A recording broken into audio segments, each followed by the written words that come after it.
Oh yeah, it's time.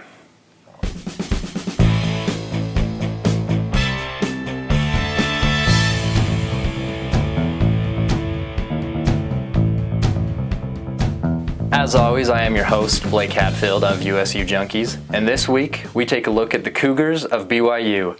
It's a dirty job, but I am willing to do it for you guys. Hope you guys all had a great week. I had an awesome week. I actually got to take this week off because the opponent is BYU and those jokes write themselves. I do have a correction from last week. Want to keep our credibility as a reliable, unbiased source of information. I had stated that there are two ways for a kicker to be removed from a game. One way was to get ejected, one way was to stroll down the field like you're pushing a shopping cart, and the other way is to be a young high school Taysom Hill and make such an impression on your opposing team that someone decides to do this to you.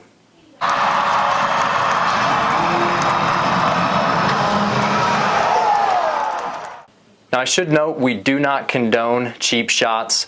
They're unsportsmanlike, they're ugly, they have no place on the field. Anyone doing such a thing should be nothing but absolutely ashamed of themselves. This is a big game, has no bearing on the conference outlook, but it is BYU, and it's extremely fun to beat BYU.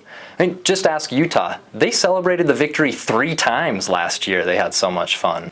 Now, BYU is a really tough team to prepare for. You never fully know what they're going to bring to the field from a personnel standpoint because you never know what picture is going to surface and who will not be out on the field due to suspension. They do have really good wide receivers, they have a great defense, and their missionary efforts are tireless, as shown in this video here of fans enthusiastically handing out pass-along cards. It doesn't really look like there were any takers in that one, but they do have other more aggressive methods that they use as well. One thing I will say about the BYU football players, they are fiercely loyal to BYU. It's been a dream of theirs to play for this institution, as evidenced by the fact that they are willing to sign up to play for this man. So by now, this point in the video, you can be certain that the regulators of class have chimed in the comments.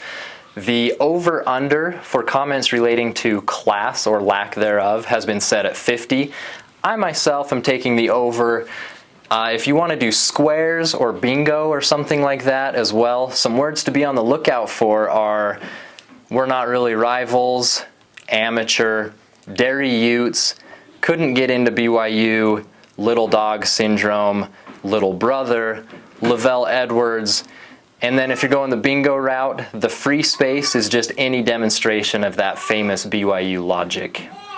The NCAA 14 simulation on this one, Utah State led the whole way, dominated this one 38-16.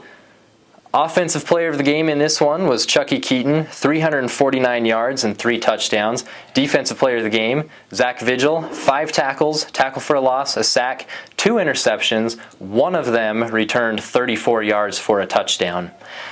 Dude, this is crazy. This part that I'm going to say about BYU's offensive player of the game is an absolutely true story, and I took a picture of the screen to prove it. It was awesome. The kicker.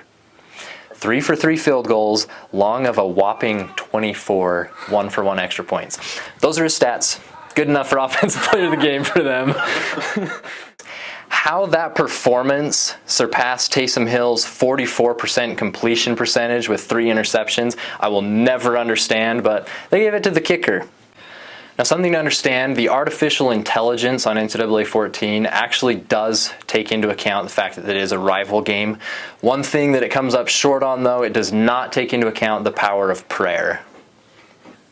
So the watch party for this one is in Romney Stadium. If you are unable to get tickets, you can also check out the game on CBS Sports. But make sure you do watch this game, support your Aggies, and you know I have to close this one in Ron Burgundy fashion.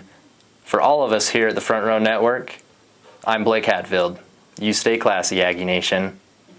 By the way, I'm not responsible for any irate fans posting in the comments Ron Burgundy's alternate sign-off.